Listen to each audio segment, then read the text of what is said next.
Ofer Shelah was a member of the Knesset Defense and Foreign Relations Committee. Now he's a senior research fellow at the Institute for National Security Studies, and he joins us from Israel. Ofer, welcome to the program. Thanks so much for joining us. We continue to hear that this may be the last real hope of any sort of ceasefire hostage release deal at the moment. And what's different is not only an impending attack, perhaps from Iran and Hezbollah or Iran and its other proxies, but also that you're seeing real division play out publicly between the Prime Minister's office and the defense establishment within this government that says that now is the time for a deal, that the conditions are set for physical safety of Israelis to withstand a 6-week ceasefire to bring these hostages home.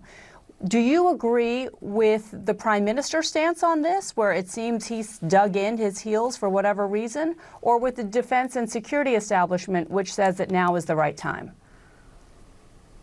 I agree with the defense and security establishment completely. The prime minister is not saying he's against the deal.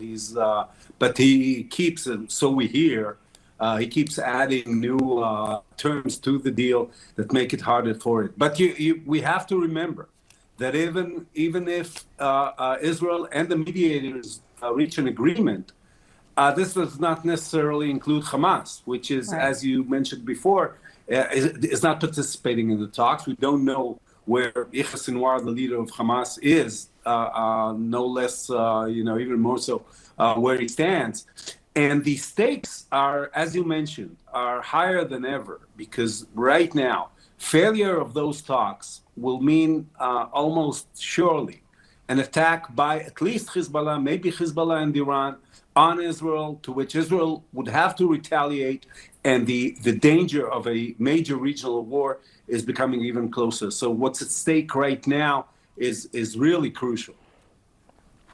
And Ofer, just in terms of the assassination a few weeks back of Ismail Haniyeh, what sort of impact do you think that assassination has had on ceasefire negotiations? And also, what sort of impact do you think his assassination has had on Israel's stated goal of defeating and completely eliminating and destroying Hamas, especially since a lot of the leaders in Hamas eventually do get groomed, re-groomed, and replaced? Well, to me, the most important fact was not the assassination of Haniyeh, but the fact that it took place in Tehran. Because that meant for the Iranians that they, and the supreme leader of Iran stated that they must retaliate, and brought home what we've been saying at the INSS, and I've been saying personally since the beginning of the war. This is not a war of Israel against Hamas versus Hamas, or even Hamas and Hezbollah.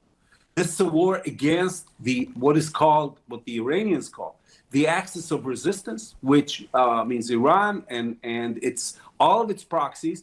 And actually, it's not only against Israel, because American troops are being fired upon almost daily, because half of the income that Egypt gets from the Suez Canal, which is a major source of income for Egypt, is cut down because of the Houthi intervention and so on.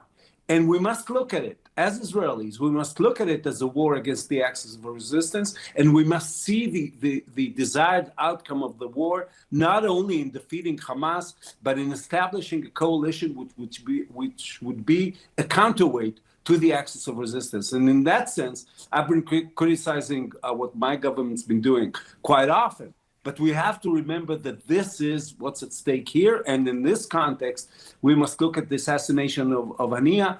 I don't think it really affected the negotiations. I don't even know that Sinwar really regretted Haniyeh being gone from the scene.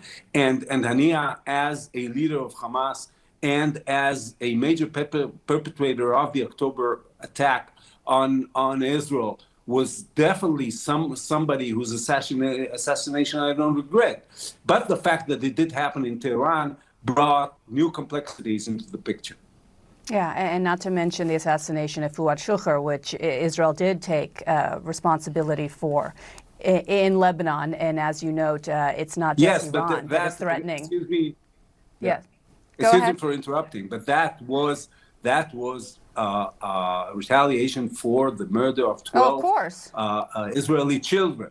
Yes. And we had to retaliate on that. And I thought that killing Shukr, who's a military leader, perhaps the military leader of Hezbollah, and not, bombing, something else in Lebanon and maybe jeopardizing civilians was the right response. The thing is that all of this happening together only strengthened the point that I was making about this being about the Axis and made things much more complex.